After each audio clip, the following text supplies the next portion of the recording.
Afternoon adventures. It's another quick dip. You can tell because I've got my swim trunks on once again. This time we're going over a very brief 2-level dip in Warlock to highlight the Eldritch Invocations feature. There's a huge variety of them, so there are a lot of things we can do with multiclassing. Now, before I get started, I also want to mention that, yes, there is that feat in Tasha's Cauldron of Everything that gives you a single Eldritch Invocation. Whether or not that's worth an entire ability score increase is going to be up to you. Personally, I don't feel like it is, but that's not really what this video is talking about. I'm actually focused more on taking 2 levels of Warlock. But a lot of things that I'm about to present do also apply if you're taking that feat, and I just want to make sure I get that out there. There are a total of 54 Eldritch Invocations between the Player's Handbook, Xanathar's Guide to Everything, and Tasha's Cauldron of Everything, but most of them have prerequisites, which will prohibit us from taking them with only 2 levels of Warlock. We're actually going to be looking at 17 invocations, which are divided into 3 categories pretty effectively for us. There are 5 that you can use to buff your Eldritch Blast cantrip, there are 7 that give you new spells to cast, and there are 5 that give you sort of passive bonuses. So I'll go through them in that order very briefly and try to sort of highlight classes that can benefit really well from them. Now let's start with the Eldritch Blast ones. Of course, you have to choose Eldritch Blast as one of your cantrips as a Warlock. First up, and probably most common and most important, Agonizing Blast adds your Charisma modifier to the damage of your Eldritch blasts, making it the most damaging cantrip in the game easily. So of course, if you're trying to get some range damage output, Agonizing Blast is the way to go. Eldritch Blast is exceptional for any Charisma character that doesn't already have it, be it a Sorcerer or a Paladin, especially Paladins because they don't really have a good ranged attack option in most cases. So adding Eldritch Blast covers that big weakness of theirs. Also, you can choose Eldritch Spear to increase the range to 300 feet, which is quite far. Repelling Blast to shove people backward with your Eldritch Blasts. Great for battlefield control and knocking people off of stuff. You can also use Grasp of Hadar, or Hadar, I'm not sure how that's pronounced, to pull people toward you, albeit only once per turn. And you can use Lance of Lethargy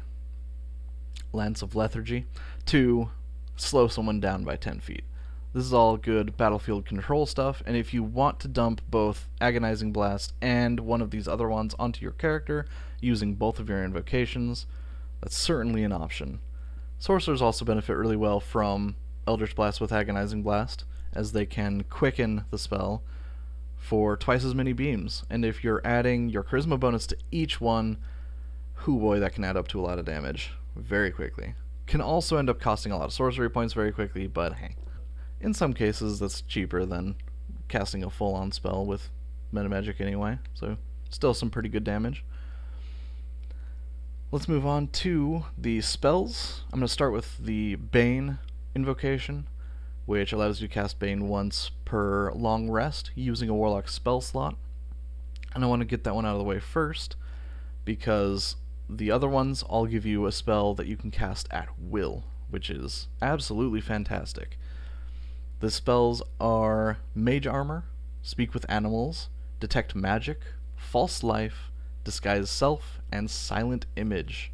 Now, those last two, Disguise Self and Silent Image, are absolutely fantastic on something like a Rogue or a Stealthy Bard, maybe. You can blend in with a crowd, you can change your face every time you walk around a corner. I've seen this invocation in use, being able to change who you are on a whim. Quite good. Very fun for the roleplay as well, in my experience. And Silent Image is a pretty sizable illusion to be able to just whip up 1,000,000 times a day. So, great for stealthy and deception style characters. Speak with Animals gives you a lot of flavor for a druid, or ranger, or perhaps an ancient's paladin, someone who just wants that sort of flavor. Detect Magic is just good in general. Being able to cast it at will and keep it up 100% of the time without having to take 10 minutes to cast it as a ritual all the time is immensely useful, especially in a dungeon full of magic traps or some such location where being able to detect those things automatically is chef's kiss primo. Mage Armor and False Life will sort of fall off at later levels, but in the early game they're very strong, so starting with 2 levels of Warlock or taking them very early on can get you that 13 plus Dexterity armor class and or as many as 8 temporary HP at will. Now, since you can cast it over and over again, I and a lot of DMs I know allow the player to just take the 8 instead of rolling a d4 over and over again until they get it. You just assume they're going to get it between fights. But at higher levels, 8 isn't a lot, so that will fall off eventually. And also, 13 plus Dex is good armor class if you've got a good Dexterity score, but if your Dexterity is only +1 or +2, then you'll probably benefit more from medium armor anyway. And of course, if you find magic armor, that's just going to be even better. And third, we have our passive invocations that just give you a benefit all the time. You don't have to cast anything. They don't tack on to an existing spell. And these are Eldritch Mind, giving you advantage on the con save to maintain concentration on a spell. Now, I want to note real quick, if you are taking the feat to gain 1 in Eldritch Invocation, don't take this Eldritch Invocation. Just take the Warcaster feat instead, because it'll give you this function and also several other benefits. That aside, we also have Beguiling Influence, giving you proficiency in a couple of skills. It's never a bad thing. Devil's Sight, giving you 120-foot dark vision that also sees through magical darkness. And one of my personal favorites, Eyes of the Runekeeper. This allows you to read all writing, regardless what language it's in. I've had this on a couple characters. It's so great to be able to walk into any random place and have the DM say, oh, there's writing in Netherese or Abyssal or any of the lesser known languages. And just say like, okay, I read it. Tell me what it says, DM.